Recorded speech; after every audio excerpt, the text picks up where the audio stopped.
Olá, meus amigos, olá, meus irmãos. A graça e a paz de Jesus seja com todos vocês. Graças a Deus nós estamos aqui mais um momento, podendo louvar e exaltar esse Deus todo-poderoso que servimos. E hoje nós estaremos aprendendo um pouco mais com as suas escrituras. E olha que Deus nos ensina em Marcos de número 14. A palavra diz assim: faltavam apenas 2 dias para a Páscoa e para a festa dos pães sem fermento. O chefe dos sacerdotes e os mestres da lei estavam procurando um meio de flagrar Jesus em algum erro e matá-lo. Mas diziam: não durante a festa, para que não haja tumulto entre o povo. Estando Jesus em Betânia, reclinado à mesa na casa de um homem conhecido como Simão, o leproso, ele aproximou-se dele certa mulher, com um frasco de alabastro contendo um perfume muito caro, feito de nardo puro. Ela quebrou o frasco e derramou o perfume sobre a cabeça de Jesus.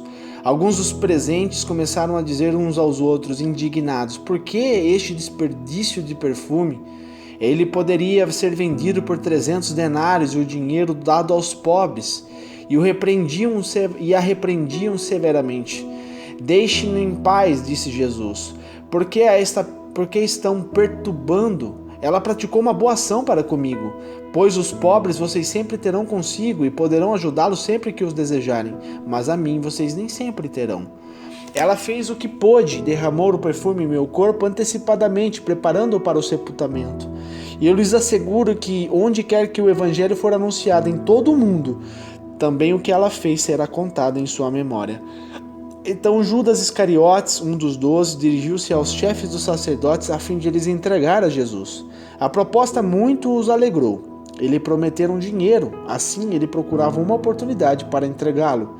No primeiro dia da festa dos pães sem fermento, quando se costumava sacrificar o cordeiro pascal, os discípulos de Jesus lhe perguntaram: onde queres que vamos e te preparemos a refeição da Páscoa? Então ele enviou 2 de seus discípulos, dizendo-lhes: entrem na cidade e um homem carregado um pote de água virá ao encontro de vocês, sigam-no. E digam ao dono da casa em que ele entrar: o mestre pergunta, onde é o meu salão de hóspedes, no qual poderei comer a Páscoa com os meus discípulos? Ele lhes mostrará uma ampla sala no andar superior, mobiliada e pronta. Façam ali os preparativos para nós. Os discípulos se retiraram e entraram na cidade e encontraram tudo como Jesus lhe tinha dito e prepararam a Páscoa. Ao anoitecer, Jesus chegou com os 12 e quando estavam comendo, reclinados à mesa, Jesus disse: digo-lhes que certamente um de vocês me trairá, alguém que está comendo comigo. Eles ficaram tristes e um por um lhes disseram: com certeza não sou eu. Afirmou Jesus: é um dos 12, alguém que come comigo do mesmo prato. O Filho do Homem vai, como está escrito a seu respeito, mas ai daquele que trai o Filho do Homem, melhor que lhe seria não haver nascido. Enquanto comiam, Jesus tomou o pão, deu graças, partiu e deu aos seus discípulos, dizendo: tomem isto é o meu corpo. Em seguida tomou o cálice, deu graças, ofereceu aos discípulos e todos beberam. E lhes disse: isto é o meu sangue da aliança, que é derramado em favor de muitos. Eu lhes afirmo que não beberei outra vez do fruto da videira, até que aquele dia em que beberei o vinho do novo reino de Deus. Depois de terem cantado um hino, saíram para o Monte das Oliveiras. Disse-lhe Jesus: vocês todos me abandonaram, pois está escrito: ferirei o pastor e as ovelhas serão dispersas. Mas depois de ressuscitar, irei adiante de vocês para a Galiléia. Pedro declarou: ainda que todos te abandonem, eu não te abandonarei, Senhor. Respondeu Jesus: asseguro-lhe que ainda hoje, esta noite, antes que 2 vezes cante o galo, 3 vezes você vai me negar. Mas Pedro insistia ainda mais: mesmo que seja preciso que eu morra contigo, nunca te negarei. E todos os outros disseram a mesma coisa. Então foram para um lugar chamado Getsêmani, e Jesus disse aos seus discípulos: sente-se aqui enquanto vou orar. Levou consigo Pedro, Tiago e João, e começou a ficar aflito e angustiado. Ele disse: a minha alma está profundamente triste, numa tristeza mortal. Fiquem aqui e vigiem. Indo um pouco mais adiante, prostou-se e orava para que, se possível, fosse afastada dele aquela hora. E dizia: Abba, Pai, tudo te é possível, afasta de mim este cálice, contudo não seja o que eu quero, mas sim o que tu queres. Então voltou aos seus discípulos e os encontrou dormindo. Simão, Disse ele a Pedro: você está dormindo? Não pôde vigiar nem por 1 hora. Vigiem e orem para que não caiam em tentação. O espírito está pronto, mas a carne é fraca. Mais uma vez ele se afastou e orou, repetindo as mesmas palavras. Quando voltou de novo, os encontrou dormindo, porque seus olhos estavam pesados. Eles não sabiam o que lhe dizer. Voltando pela 3ª vez, ele lhes disse: vocês ainda dormem e descansam? Basta, chegou a hora. Eis que o Filho do Homem está sendo entregue nas mãos dos pecadores. Levante-se e vamos, aí vem aquele que me trai. E enquanto ele ainda falava, apareceu Judas, um dos 12. Com ele estava uma multidão armada de espadas e varas, enviada pelos chefes dos sacerdotes, mestres da lei e líderes religiosos. O traidor havia combinado um sinal com eles: aquele a quem eu saudar com um beijo é ele, prendam-no e levem-no em segurança. Dirigindo-se imediatamente a Jesus, Judas disse: mestre, e o beijou. Os homens agarraram Jesus e o prenderam. Então um dos que estavam por perto puxou a espada e feriu o servo do sumo sacerdote, decepando-lhe a orelha. Disse Jesus: estou eu chefiando alguma rebelião para que vocês venham me prender com espadas e varas? Todos os dias eu estava com vocês ensinando no templo e vocês não me prenderam, mas as escrituras precisam ser cumpridas. Então todos o abandonaram e fugiram. Um jovem vestido apenas um lençol de linho estava seguindo Jesus quando tentaram prendê-lo. Ele fugiu nu, deixando o lençol para trás. Levaram Jesus ao sumo sacerdote e então se reuniram todos os chefes do sacerdote, os líderes religiosos e os mestres da lei. Pedro o seguiu de longe até o pátio do sumo sacerdote. Sentando-se ali com os guardas, esquentava-se junto ao fogo. O chefe dos sacerdotes e todo o sinédrio estavam procurando depoimento contra Jesus para que pudessem condená-lo à morte, mas não encontraram nenhum. Muitos testemunharam falsamente contra ele, mas as declarações deles não eram coerentes. Então se levantaram alguns e declararam falsamente contra ele: nós o ouvimos dizer: destruirei este templo feito por mãos humanas e em 3 dias construirei outro, não feito por mãos de homens. Mas nem mesmo assim o depoimento deles era coerente.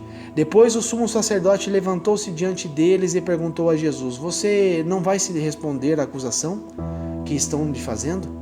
Mas Jesus permaneceu em silêncio e nada respondeu. Outra vez o sumo sacerdote lhe perguntou: você é o Cristo, o Filho de Deus, bendito? Sou, disse Jesus.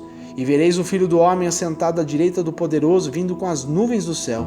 O sumo sacerdote, rasgando as próprias vestes, perguntou: por que precisamos de mais testemunhas? Vocês ouviram a blasfêmia? Que acham? Todos o julgaram digno de morte. Então alguns começaram a cuspir nele, vendaram-lhe os olhos, dando-lhe murros, diziam: profetize! E os guardas o levaram, dando-lhe tapas. Estando Pedro embaixo no pátio, uma das criadas do sumo sacerdote passou por ali. Vendo Pedro aquecer-se, olhou bem para ele e disse: você também está com Jesus o Nazareno. Contudo ele negou, dizendo: não o conheço, nem sei do que você está falando, e saiu para o alpendre.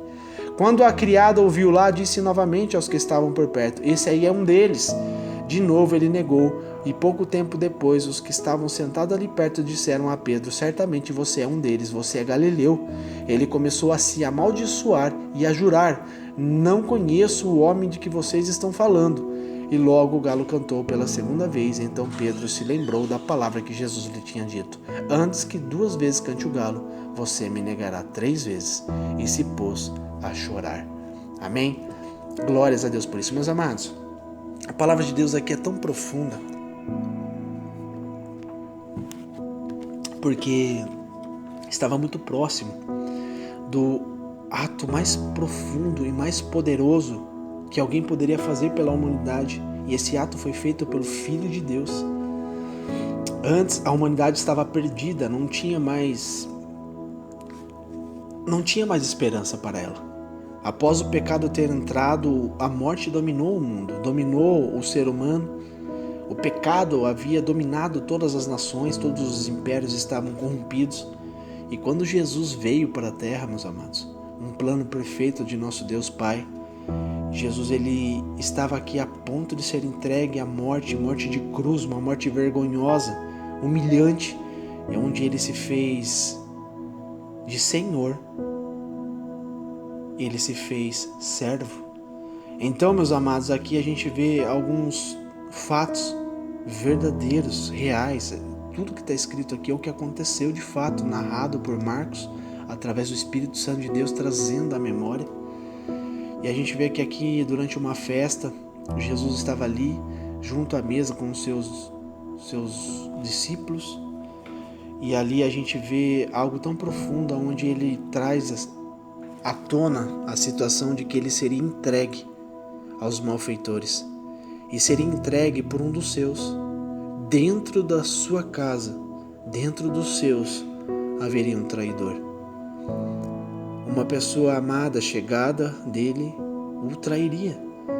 Então a gente vê ali onde os discípulos eles estavam se perguntando uns aos outros: quem será que vai fazer isso? E Jesus afirmou: é um de vocês, alguém que come comigo no mesmo prato. E o Filho do Homem vai, como está escrito a seu respeito, mas ai daquele que trai o Filho do Homem. Melhor lhe seria não haver nascido. Jesus está dizendo, meus amados, que a traição é algo terrível. É algo que, meus amados, é tão triste. Em todos os aspectos, em todos os sentidos, a traição em si é um ato muito cruel. Entende? Trair a confiança de alguém, traiu o amor de alguém. E aqui nós estamos falando do nosso Deus, que não existe amor maior do que o dele, onde um homem traiu a Jesus Cristo. E, infelizmente, era necessário que isso havesse de acontecer, e aconteceu.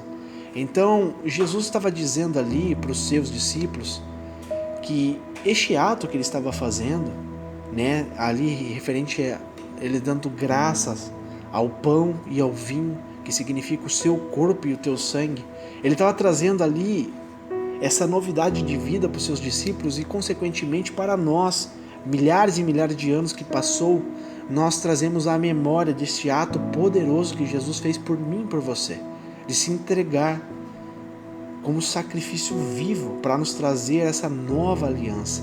Ele está dizendo: isto é o meu sangue da aliança. Essa aliança que eu estou fazendo está sendo derramada em favor de muitos, de todos vocês. De muitos. Muitos. Muitos não quer dizer todos. Então, meus amados, você está tendo a oportunidade de ouvir a palavra de Deus, de compreender a palavra de Deus e viver a palavra de Deus, para que você seja um desses muitos, porque também vai haver muitos que não vai ter essa aliança. E os dias são maus, a vinda do nosso Senhor Jesus está muito próxima. Ele diz aqui, ele afirma que ele não beberia outra vez do fruto da videira, até que aquele dia que beberei o vinho novo do reino de Deus. Esse dia, meus amigos, está sendo preparado e está muito próximo, onde o Senhor Jesus vai voltar. Ele vai voltar. Ele diz aqui, eu voltarei. E meus amados, ele vai voltar agora com toda a sua glória, todo o seu esplendor, todo o seu domínio, buscar os teus filhos. E aquele que guardar a tua casa, a tua vida, poderá desfrutar da vida eterna com Cristo Jesus. Nós cearemos com essa aliança nova com Ele. Cearemos com o nosso Senhor, é o que Ele nos promete. Amém? Então Jesus, quando Ele estava ali sendo preparado, como nós vimos lá em cima, que nós lemos que aquela mulher, ela despejou aquele perfume precioso, 300 denários, era basicamente aí, vamos se dizer, o salário de uma pessoa durante o ano todo. Era algo muito caro. E ela não mediu esforços nem valor. Ela preparou Jesus. Ela ali derramou sobre ele uma oferta com amor. E essa memória, Jesus disse que por todo tempo, toda geração, até que ele volte, seria lembrado. Então, meus amados, é algo que nós temos que buscar em Deus, a sabedoria e o discernimento, para que nós possamos viver uma vida segundo a vontade de Deus, para que nós não venhamos se perder. Jesus, ele sempre, meus amados, sempre, algo que eu quero trazer ao seu coração, que eu tenho tomado por conduta, não é nem hábito, é conduta, uma conduta de respeito, uma conduta de comunhão, uma conduta de amor. Era algo que Jesus fazia sempre. O que Jesus fazia? Olha só o que ele disse. Jesus disse aos seus discípulos: sente-se aqui, Enquanto eu vou, essa é a palavra mágica, orar. Enquanto eu vou orar é conversar com Deus. Não é uma reza programada que você fica repetindo 200 mil vezes aquilo e não sai daquilo.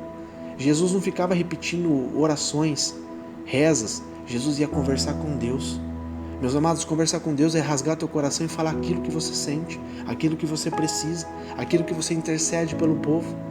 Então ali Jesus estava conversando com Deus. E isso era comum para Jesus. Era fundamental para Jesus. Era precioso para Jesus. Ele sempre se afastava dos seus e ia ter uma intimidade com Deus Pai.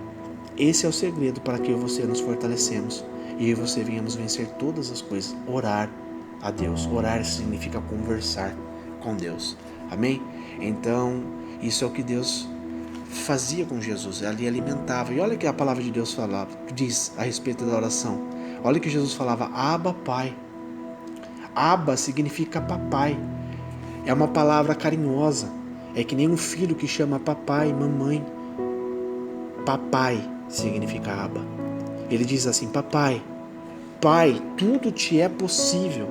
Afasta de mim este cálice. Quer dizer, tá pesado. Afasta de mim esse peso. Afasta de mim essa aflição. Ponto e vírgula. Contudo, vírgula. Sempre tem isso, meus amados. Porém, mas, contudo, vírgula. Não seja o que eu quero, vírgula, mas sim o que tu queres. Quer dizer, não é minha vontade que permanece, que prevalece, mas sim a tua vontade, papai. Então, se você quiser aprender como ter um relacionamento com Deus Pai, siga Jesus, imita Jesus. O que Jesus fazia? Ele dobrava o seu joelho e ia conversar diretamente com o Pai. Meus amados, se você ficar colocando misticismo nas suas orações, nas suas crenças, se você ficar colocando um monte de coisas, um monte de poréns, um monte de intermédios, um monte de interferências, meus amados, você se afasta de Deus pensando que você está se aproximando dele. Não sou eu que estou indicando isso para você, é o que Jesus fazia. Jesus fazia o que para conversar com Deus? Ele se ajoelhava, afastado de todos, e o que ele dizia? Está escrito aqui no 36. Jesus dizia, Abba, Pai, papai, tudo é possível para ti. Afasta de mim este cálice, está pesado, contudo, não seja o que eu quero, mas sim o que tu queres. A tua vontade que permanece, não a minha. Então, meus amados, aqui é o segredo para nós termos uma intimidade com Deus, uma intimidade com o nosso Senhor. Amém? Esses são os ricos ensinamentos que nós vamos aprendendo com as Escrituras. Se você ler as Escrituras e pedir discernimento para Deus, se você acompanhar tudo isso que nós estamos lendo juntos, nós já estamos em Marcos, do Novo Evangelho, sobre tudo que o Senhor nos ensina através das Escrituras, você vai ter todas as saídas da vida. Você não vai ser confundido, você não vai ser enganado. Você vai aumentar a tua fé. Você vai ter mais esperança. Porque é o que Jesus nos ensina. É o que as Escrituras nos ensinam. As Escrituras precisam ser cumpridas. E ela vai ser cumprida. Porque a palavra de Deus fala que tudo passa. O mundo passa, todas as coisas passam aqui na terra. Mas as palavras de Deus, elas jamais vão passar. Amém? Então Jesus aqui, como ele fala, quando ele estava sendo preso, todos os dias eu estava com vocês ensinando no templo. E vocês não me prenderam, mas as Escrituras precisam ser cumpridas. Quer dizer, eu preciso morrer pelo meu povo, por muitos. Amém? E aqui, meu irmão, minha irmã, a palavra de Deus fala que todos os seus discípulos, até os 3 que eram os mais próximos de Jesus, todos sumiram. A hora que viram que Jesus estava sendo preso, cadê eles? De frente aos guardas, aos religiosos, aos sacerdotes, aos mestres da lei, o que eles fizeram? Correram. Quando estavam próximos de Jesus lá na mesa, falando, não, se possível, Pedrão dizendo, eu dou minha vida por ti, Jesus. E Jesus conhecia o coração dele. Sabia que a vontade dele era verdadeira, mas que a coragem dele não era. Não era. Ele não tinha realmente, sabe, peito mesmo para levar isso. Por quê? Porque ele fugiu. Todos fugiram, todos saíram correndo. Teve um lá que estava com lençol, saiu correndo pelado, de tanto medo. Quer dizer, conhecia verdadeiramente Jesus? Eu acredito que não. Então, eu e você, conhecemos verdadeiramente o Senhor? É só você analisar a sua conduta. Qual é a conduta que você está vivendo? Você vive uma vida de santidade? Você busca a santidade? Você busca a salvação pela tua família? Você ama a tua família? Você dá a vida pela tua família?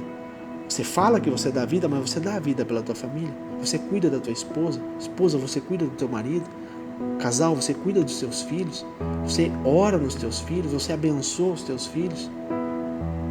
Você dá valor pela tua esposa? Você fica sempre com a tua esposa, do lado da tua esposa? Eu aprendi algo com Deus, meus amados, que se eu casei, tudo que eu vou fazer eu faço com a minha esposa. Porque se a palavra de Deus fala que quando une o homem e a mulher, ele passa a ser uma só carne, quer dizer, tudo que eu vou fazer, meus amados, tem que ser com a minha esposa. Se me alegra, tem que alegrar a minha esposa. Se eu não alegro a minha esposa com o que eu estou fazendo, eu estou desagradando ela. Logo, eu não estou fazendo o que é certo. Amém? Então, meus amados, é só você pôr na balança o que você está fazendo da tua vida, o que você está fazendo com a tua família. Tem muitas coisas que nós acertamos, mas tem muitas coisas que nós erramos. Amém? Então, meus amados, é o que Deus está nos ensinando. É o que a palavra de Deus está nos trazendo. Pedro, ele amava Jesus. Só que só amar Jesus não basta, meus amados, porque não é só de palavra que Deus quer. Porque falar bonito, falar as coisas que eu estou falando para você é fácil falar. É fácil você ler, ter entendimento e passar para o próximo. Sabe o que é difícil? Que eu, a minha casa, sofremos muito. Sabe o que é difícil? É viver a palavra de Deus. É viver o que eu falo. Isso que é difícil. Isso é o que nós fazemos todos os dias. Nós matamos um leão por dia. Nós negamos a nós mesmos todos os dias para viver a vontade de Deus. Porque falar é fácil. Agora viver, aplicar as escrituras, aplicar os mandamentos de Deus no nosso dia a dia, isso é difícil. Sabe por que é difícil? Porque nós negamos nós mesmos. O que Jesus disse? Quer me servir? Quer me seguir? Nega a si mesmo. Toma a tua cruz e vamos embora. Você consegue? Se você conseguir fazer tudo isso, você está apto para me servir, para me seguir. Se você não está apto para me seguir, você não tem condições de negar a si mesmo, negar as suas vontades, colocar Deus em primeiro lugar. Abre a tua mão. São 5 dedos, começa pelo dedão. Primeiro é Deus, o reino de Deus. É a primeira coisa na sua vida. Você cumpriu isso? Posterior à sua família. Depois da tua família, é a igreja, é a comunhão com os irmãos. Depois da comunhão com os irmãos, a palavra de Deus, fazer as missões, ajudar o próximo, aí é o teu trabalho, é o teu sustento. Depois do teu trabalho, por último, é os teus amigos. É fácil de você saber se você está tendo uma vida boa, uma vida íntegra. É isso. Sirvo Deus, sim. Em primeiro lugar, Deus na minha vida, sirvo. Oro, faço as minhas orações, busco sempre a palavra de Deus, faço as minhas consagrações, me livro do mal. Segundo, cuido da minha família, dou a vida para a minha família, estou servindo a minha família, estou do lado da minha família, tudo eu faço com a minha família. E posterior às outras coisas. Se você faz isso, meus amados, com toda certeza, você vai ser salvo. Amém? Então, meus amados, essa é a palavra de hoje. Que você nunca venha negar a Jesus. Porque essa palavra é fácil de dizer, eu nunca vou negar a Jesus. Mas quando a gente aplica no nosso dia a dia, aí é o que pega. Porque negar Jesus, meus amados, não é só você simplesmente fazer o que Pedro fez, sair correndo. É muitas outras coisas. É deixar de adorar a Deus, é deixar de ser fiel a Deus. É você viver na bebida, é você viver nas drogas, é você viver em fornicação, é você viver em pornografia, é você adulterar contra a tua mulher, adulterar contra o teu marido. São tantas coisas, meus amados. Porque o adultério, deixa eu falar algo para vocês, não é simplesmente você concretizar o ato. O adultério, só de você pensar, você está adulterando. Então, faça uma análise da tua vida, peça perdão a Deus, se conserta, meus amados, se conserta, porque eu também, eu sou o primeiro que estou ouvindo isso, eu tenho que viver uma vida íntegra. Se eu estou dizendo isso é porque eu estou fazendo isso, eu estou pregando o que eu vivo, e se eu não viver o que eu prego, meus amados, eu não sou digno de falar isso para vocês. Então eu tenho que dar bom testemunho, eu tenho que ser servo leal de Deus, e nós estamos num caminho de construção, nós estamos sendo lapidados a cada dia, mas nós estamos fazendo o que é certo. servir a Deus em primeiro lugar, consertar a nossa vida, ajustar a nossa vida, para que nós possamos salvar as almas, porque tem muita gente perecendo, meus amados, tem muita gente necessitada, e eu e você, que estamos ouvindo a palavra de Deus, temos que nos colocar à disposição para buscar e salvar essas vidas. Amém? Que Deus te abençoe.